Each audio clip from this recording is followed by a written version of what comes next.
हाय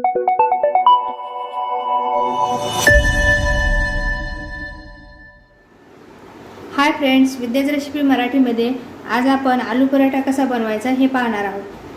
आलू पराठा ही Punjabi recipe आहे। ही तुम्ही मुलांना डब्यामध्ये पण बनवून देऊ शकता किंवा सगळ्या फॅमिली मेंबरसाठी तुम्ही नाश्त्याला पण ही रेसिपी बनवू शकता।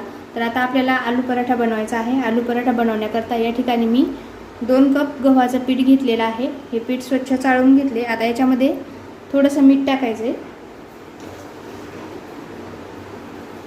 मीठ टाकल्याच्या नंतर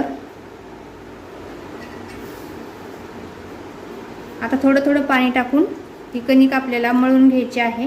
जसे आपण चपात्या करण्यासाठी पीठ मळतो त्याच पद्धतीचं हे पीठ आपल्याला मळून घ्यायचं आहे। तर थोडं थोडं पाणी टाकून हे पीठ आता मी मळून घेणार आहे। कणिक छान अशी मळून घेतलेली आहे। आता ही 15 मिनिटांसाठी आपण झाकून ठेवणार आहोत। तोपर्यंत कणिक भिजत आहे तोपर्यंत आपण पराठ्यासाठी लागणारं बटाट्याचं सारण तयार करून घेणार आहोत। त्याच्यासाठी एक मिक्सरचं भांडं घ्यायचे।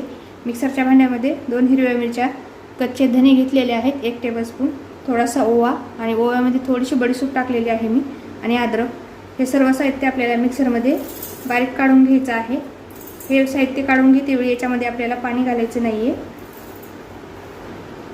तर बटाट्याचं सारण बनवण्यासाठी या ठिकाणी मी 4 बटाटे उकडून त्याची साल काढून खिसणीने खिसून घेतलेले आहे। आता याच्यामध्ये टाकायचे थोडंसं मीठ टाकून घ्यायचं चवीपुरतं।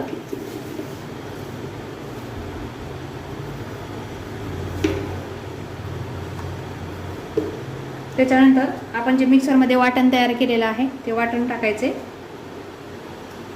त्याच्यानंतर आमचूर पावडर, 1 छोटा चमचा आमचूर पावडर घेतलेला आहे ते पण याच्यामध्ये टाकून घ्यायचे। 1 छोटा कांदा कट करून घेतलेला, बारीक कांदा कट करून घ्यायचा आहे। त्याच्यानंतर कोथिंबीर,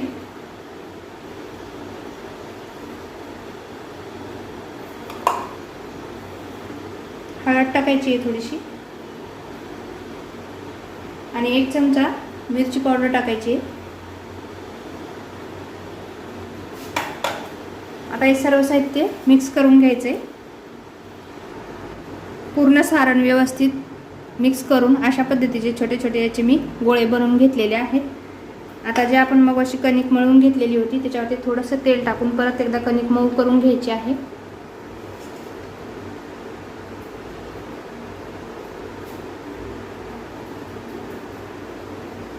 परत एकदा कणिक मऊ करून घेतलेली आहे थोडंसं तेल टाकून आणि खूप छान अशी आपली कणिक भिजलेली आहे। आता याचे आपण पराठे बनवणार आहोत।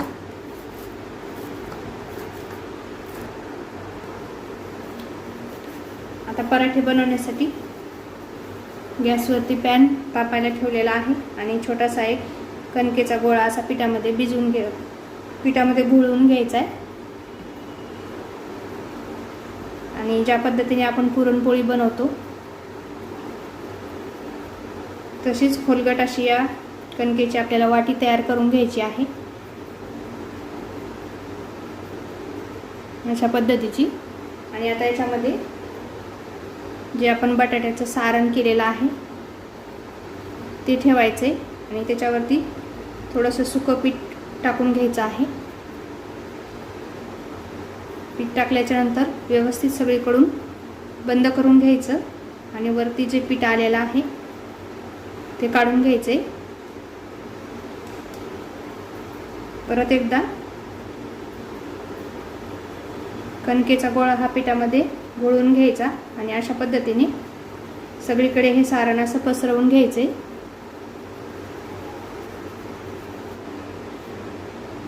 तर आता आपण पराठा लाटून घेणार आहोत। ज्या पद्धतीने आपण पुरणपोळी लाटतो त्याच पद्धतीने हा पराठा पण लाटून घ्यायचा आहे अलगद हाताने।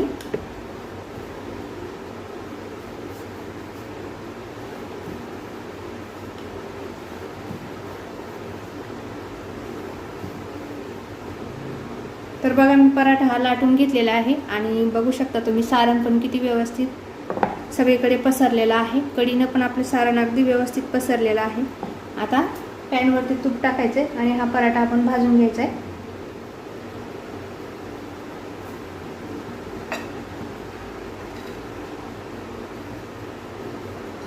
पॅन पण छान गरम झालाय। पराठ्याला अशा पद्धतीने दोन्ही बाजूने तूप लावून आपल्याला भाजून घ्यायचं आहे। आणि बघू शकता तुम्ही किती छान झालेला आहे आपला पराठा। तर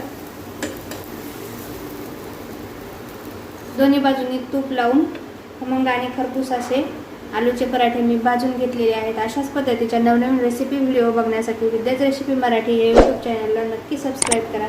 तसेच बाजूला दिलेले जे बेल आयकॉन आहे त्याला सुद्धा प्रेस करा।